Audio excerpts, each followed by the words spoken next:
Name, rank, and serial number. Mike Delane with AyrKing, the food prep specialist. And how do you like your coffee, Mike? With cream and a little bit of sugar. Gotcha. Dark roast, medium roast? Medium roast. Medium roast, good to know, good to know. What is your goal here at the NRA? And tell us a little bit about your company.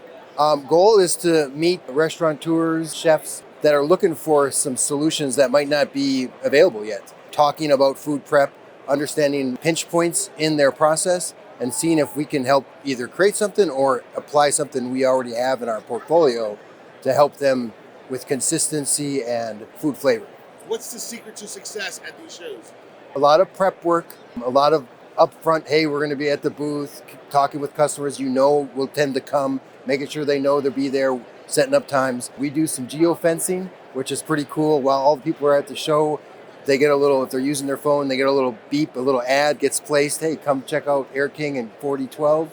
That's really been helpful. Relatively new for us, but the last couple, 3 shows really helped. And then just having a whole lot of AyrKing chickens. So we give those out, and they just, the smiles people radiate when they see that chicken. I mean, that gives you energy to get through the next 10 hours of the show and just keep talking food prep. Is there any innovations that you guys are showing off this year rather than last year?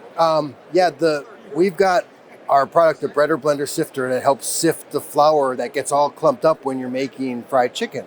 A lot of times people only do a small batch, but they might not be a big unit, or they might not have the floor space in their kitchen. So we made this really small version of our traditional sifter that only does 5 pounds. So that's a new part of our BBS Thin line, and that's pretty new, and that's different, but kind of helps with those, hey, I might be just doing breaded pickle medallions, but I'm going through a lot of flour, but I don't have a lot of space. And I'll maybe add that to a prep line without any too much floor space. Talking about the energy and keeping it going. Long show, right? Yeah, you need a lot of energy for the show. And first thing when I get in, I try to find some coffee. Royal Cup is here. They got an awesome booth, very generous, letting us get energized with their medium roast, high roast, whatever. It's just so many options, and gets it going, gets you through that first half of the day.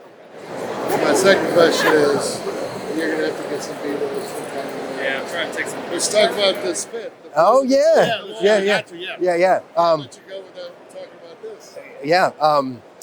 The team at CFS Brands is our new parent company. I think there's 13 different brands all together, and we've been able to now put all those great brands under one big booth. I think it's the largest booth at the show, like 70 feet by 170. Holly Bounds, the director, said, let's get something for if you're going to be in the booth and somebody needs to know you're with CFS Brands, let's get something to call you out. So she got us all these awesome Nike Air Force Ones, and they got in the back, they got CFS Brands, beautiful color, and they match with the CFS brand blue. So when you're in the booth and you see somebody with the shoes, you know, hey, they can help you out. Dress shoes will kill your feet, beautiful, but this will do you well for 4 straight days of talking with customers. The NAFM show earlier this year in February is a great show. It really focuses on restaurant equipment.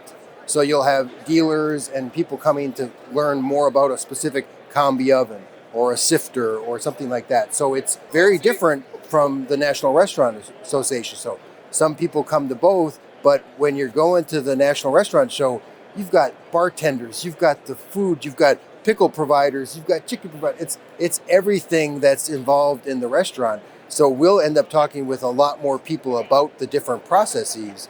Even this morning, I was talking with a gentleman that runs a Japanese catering. Possibly our vacuum marinator could help him with his large quantities of like steak, getting it seasoned and whatnot. So you never know what it's going to be, but you're always going to be looking how you can help with their processes.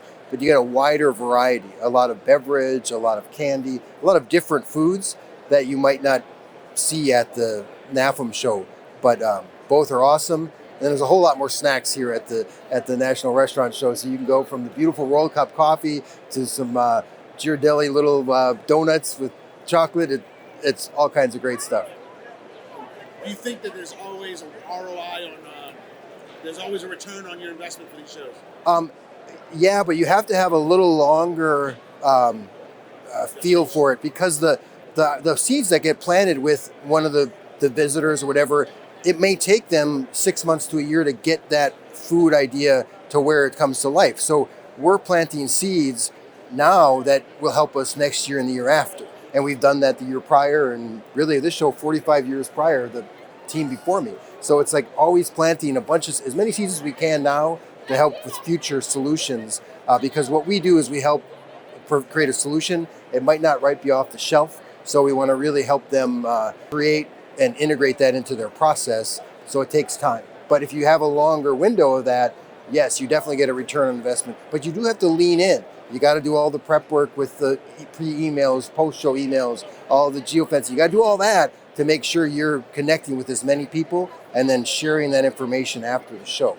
So you gotta work at it. Tell us how much building a relationship with your clientele, is a factor in this, rather than just trying to be cheaper than the other competitor, what have you. Yeah, it's a great point, Chef. The relationship is key. They're trusting you with their food prep process. That's unique to them. It's maybe their trade secret of flavor, and you got to respect that, and then you got to help them maybe automate or find a way to save time without hurting their either appearance or their flavor. So you got to get some trust there that they want to share that with you, and then to build that relationship. Bailey's Fish and Seafood out of Buffalo, we helped him with catering large quantities of catfish.